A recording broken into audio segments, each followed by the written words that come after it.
అదే RTV app వార్తల్ని క్షణాల్లో చదివే అవకాశం ఉంటుంది. ఒక న్యూస్ పేపర్, ఒక టెలివిజన్ ఛానల్ మీ చేతుల్లో ఎప్పుడు ఉంటాయి. చంద్రబాబు నాయుడు గారికి ఛాలెంజ్ స్వీకరించే దమ్ముంటే ఆడు కొడుకైనా తీసుకోమని ఛాలెంజ్.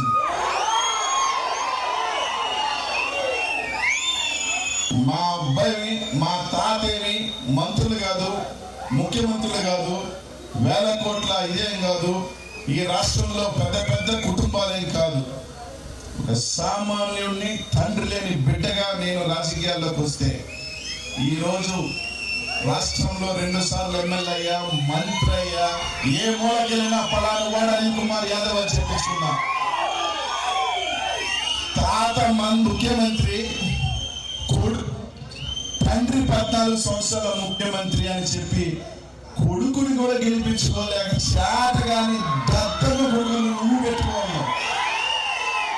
ఇంకోడు కూడా అన్నాడు, అనిల్ కుమార్ యాదవ్ అక్కడి నుంచి ఇక్కడికో ఇక్కడికి వచ్చాడంట. నేను ఒకటి అడుగుతున్నా, నువ్వు ఏడ పుట్టావు? నీ కొడుకు ఏడ పుట్టాడు? హైదరాబాద్ లో పుట్టాడు. సొంతూరు ఏది? చిత్తూరు. మంగళగిరిలో ఏం పని? మంగళగిరిలో ఏం పని అంట? పోయినసారి గుంటూరులో పోటీ చేసిన ఎక్కడ పుట్టాడు? హైదరాబాద్ లో పుట్టాడు. సొంతూరు చిత్తూరు. ఏం పని? నాకైనా నెల్లూరుకి పల్నాడుకి ఒక మంచి సంబంధం ఉంది, నెల్లూరుకి నరసరావుపేటకి మంచి సంబంధం ఉంది. గతంలో పల్నాడు ప్రాంతం మా జనార్దన్ రెడ్డి, మేకపాటి రాజమోహన్ రెడ్డిని, ఈ రోజు అనిల్ కుమార్ యాదవ్ ని దీవించేదానికి సిద్ధంగా ఉన్నారు. అదే నమ్మకంతో నా 20 సంవత్సరాల రాజకీయాన్ని సరే బలంగా పెట్టి సవాలు చూస్తా ఉన్నా. నేను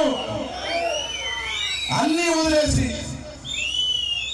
రాజకీయమే ఇదిగా వచ్చి 15 సంవత్సరాలు కష్టపడి ఈ రాష్ట్రంలో అనిల్ అనేవాడిని ఎదిగిన వాడిగా పరంగా పెడతా ఉన్నా.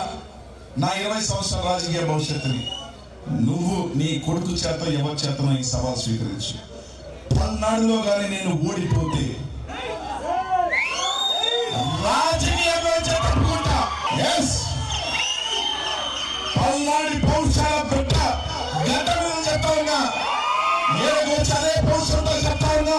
నేను నరసరావుపేటలో ఓడిపోతే శాశ్వతంగా రాజకీయాల నుంచి తప్పుకుంటా.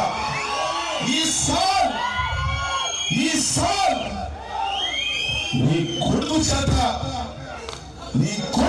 ఛాలెంజ్ స్వీకరించే దమ్ములను అడుగుతా ఉన్నా. నేను 2 సార్లు ఎమ్మెల్యే, మంత్రి, నీ కొడుకు ఒకసారి కూడా ఎమ్మెల్యే కాదు. రా, పల్నాడు గడ్డ మీద నుంచి మూర్తి మీద మేసం తిప్పి చెప్తున్నా. పల్నాడు ప్రజల మీ నమ్మకంతో ఈ బీసీ బిడ్డ 70 సంవత్సరాల తర్వాత ఒక బీసీకి ఇచ్చిన చరిత్ర ఇది. ఉంటే చరిత్రలో ఉంటుంది, లేకపోతే ఈ రాష్ట్ర రాజకీయాల్లో ఉంటారు. నెల్లూరులో మాట్లాడాం, పల్నాడులో మాట్లాడాం, గుజరాత్లో మాట్లాడాం. చంద్రబాబు నాయుడుకి చెప్తా ఉన్నా, నేను విసిరిన సవాల్ నీకు కానీ నీ కుమారుడికి కానీ ఉంటే రా. చెప్పావు కదా నాకు బుల్లెట్ దిగి నన్ను విసిరి తరుగుతారని, రా పండించుకోవడానికి కూడా సిద్ధంగానే ఉన్నా. తరుగుతారు, అనిల్ ఇక్కడ చరిత్ర రాస్తాడు, లేకపోతే నా చరిత్రనే మారుసుకుంటాడు. ఆ భగవంతుడు పల్నాడు ప్రజలే తెలుస్తారు. నేను ఏరికైనా సిద్ధమే. చెప్పాను లేదా, పలానా మొగ్గుతుంది, కొంతంగా మొగ్గుతుంది తప్ప నమ్మకంతో జగన్ ఒక నమ్మకంతోనే వచ్చా ఇక్కడికి. నా 15 సంవత్సరాలు నేను మొట్టమొదటి మీటింగ్ లోనే చెప్పా, ఒక ఇంటి నుంచి 5 సంవత్సరాల ఒక ఇంట్లో ఉంటే పక్కింటికి పోవాలంటే నా ఇల్లు వదిలి ఎంత గుండె తరుక్కోబోతుందో.